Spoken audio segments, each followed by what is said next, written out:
In this video I'm going to talk to you about my ultralight cook system, which is made up of an Alpkit 650ml titanium pot, the MSR Pocket Rocket 2, a mini Bic lighter, and any old 100g gas canister. I was previously using a MSR Pocket Rocket, the original one, which was lent to me by a colleague, and then I liked it so much, obviously I've got to give it back, so I bought the Pocket Rocket 2, which is lighter and packs down even smaller, so it fits within the titanium pot, which the other Pocket Rocket couldn't do.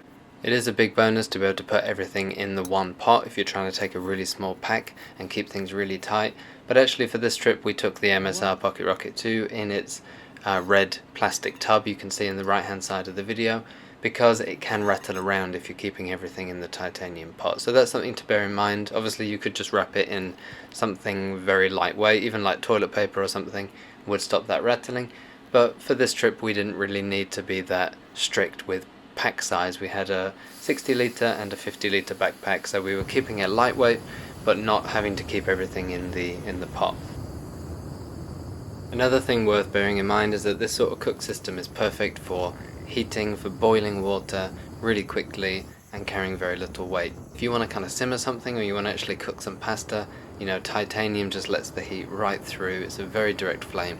It's likely to just burn your food. So this is perfect for if you're carrying dehydrated meals, or what I've been doing recently is carrying individual packets of Huel Hot&Savoury, then this is a really good system.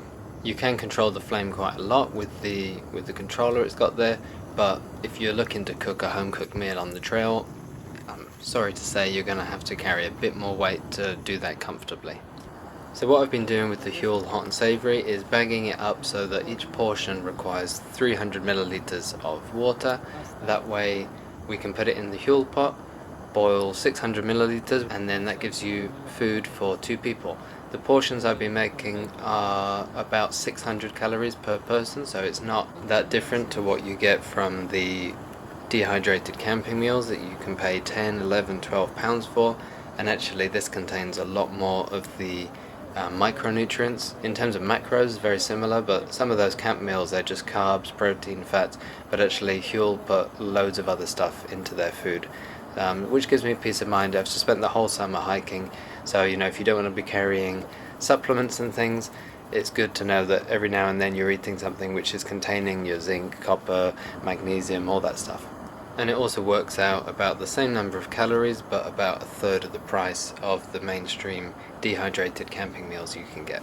When I was doing the Tour du Mont Blanc and burning about 5,000 calories a day, obviously whatever I did I was going to be in a calorie deficit, but I was able to eat some like rye bread or buy a baguette when we were passing through places. The Bic Mini Lighter fits nicely into the pot as well and weighs next to nothing, but one thing I'd say is never rely just on one lighter. If it gets wet, if it gets lost, if it runs out of gas, if it runs out of flint. So in my first aid and emergency kit, which is basically a Ziploc bag with all the essentials, I also carry a spare clipper flint barrel, so I've just got the bare minimum needed to make a spark if this lighter fails. So with the Huel Hot&Savoury, you just put the dry food in there, pour the hot water in, give it a stir and cover it. I found the plastic spoons from Decathlon a really cheap, lightweight option. They actually fit perfectly in the Huel pot, so when the spoon's dirty, the pot's dirty, you can just screw the lid on, put it in your bag and worry about it next time you're near some running water or passing through a refuge or a campsite where you can use some dish soap and give it a good clean. And carrying the Huel in sandwich bags is really good, because once you've emptied it out you can keep the sandwich bag, use it as a rubbish bag, or if it ends up coming home with you, you can take it to a large supermarket where they recycle carrier bags, so it's really zero waste option as well.